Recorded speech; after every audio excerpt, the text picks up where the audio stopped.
กระบอกกันเด้อ4 โต๊ะ 8 โต๊ะเด้อมาเด้อพวกบ้านเอาเด้อไปเฮ้ยสปีดเฮ้ยได้ตัวดีกระบอกกันเด้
แล้วก็ร่วมขบวนนำเด้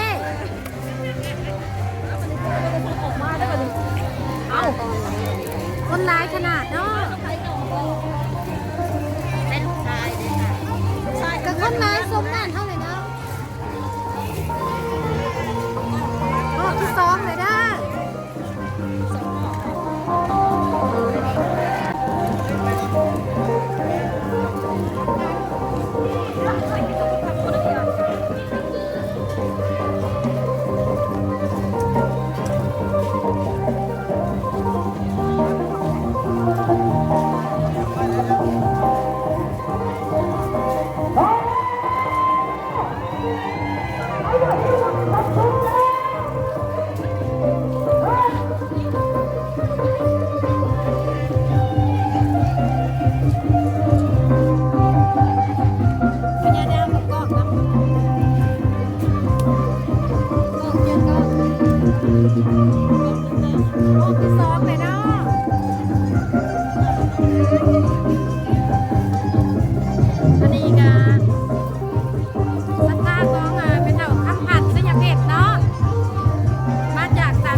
คนมากลางมันไม่คุ้นกัน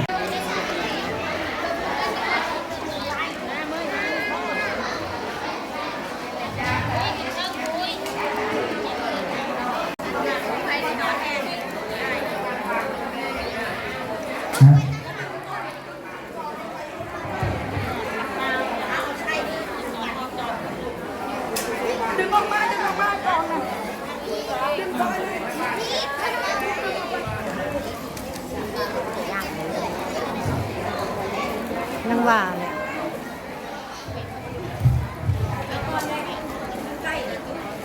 เราพากันหาคนนั่งจังน้อยบอกเด้อภูติยามปีมายังพันเตมีสุลักขณาทายามีสารเนนะตาปัญจศิลานิยาจารามา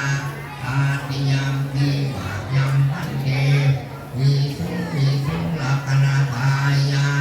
มีสารยาเมอาทินาธนาเกลมลิสาปะทังสมาธิยามิกาเมสุถวายแด่พระภิกษุสงฆ์เจ้าผู้จำพรรษาทวนไตรมาสในอาวาสนี้อันว่าผ้ากฐินทานนี้เป็นของบริสุทธิ์เหมือนเลื่อนลอยมาโดยนภาอากาศแล้วตกลงในท่ามกลางสงฆ์บ่ได้จำเพาะเจาะจงว่าเป็นของพระภิกษุสงฆ์เจ้าองค์ใดองค์หนึ่งเลยมีพระบรมพระพุทธานุญาตไว้ว่าให้พระสงฆ์ทั้งปวงอนุญาตให้แก่ภิกขุเจ้าองค์หนึ่งเพื่อจะกระทำซึ่งกฐินทานกิจตามพระบรมพุทธานุญาตและมีคำของพระอัตถกถาจารย์ผู้ประกอบพระบรมพุทธานุญาตสังวรณาไว้ว่าปฏิฐานการและของทั้งมวลควรจะอุปปฏินาทานในใดแล้วถ้าว่าพระภิกขุสงฆ์องค์ใดบ่เห็นสมควรแล้วจงให้กล่าวตักท้วงขึ้นในทางกลางสงฆ์อย่าได้เกรงใจเลยถ้าเห็นว่าสมควรแล้วจงให้เสียงสาธุการขึ้นในพร้อมๆกันในกลาบัดนี้นั่นก็การเถิดสาธุ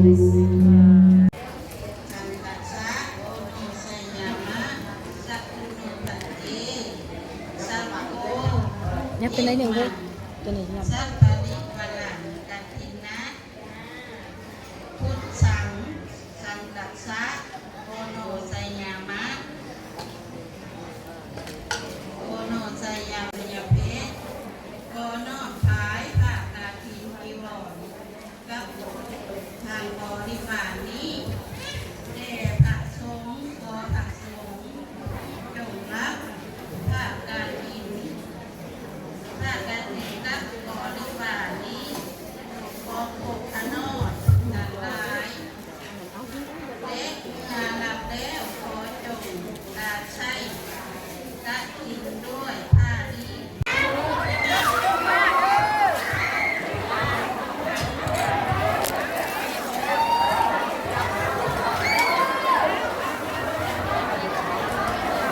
สาธุ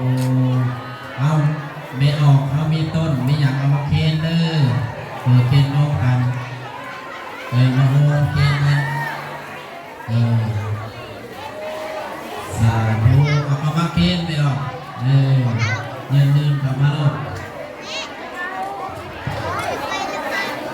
เอาขับไปมาเฮ้ยเด็กสิถ่ายโต๊ะไปดิขับไปลูกเอ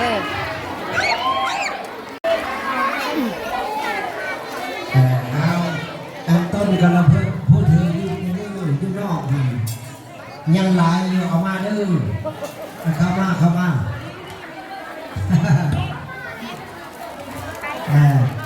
บ่เป็นยังพูดยังไงดอกแต่ว่าคือสิเอามาฮัตตามมีจิตใจเลื่อมใสแล้วในพระอริยเจ้าทั้งหลาย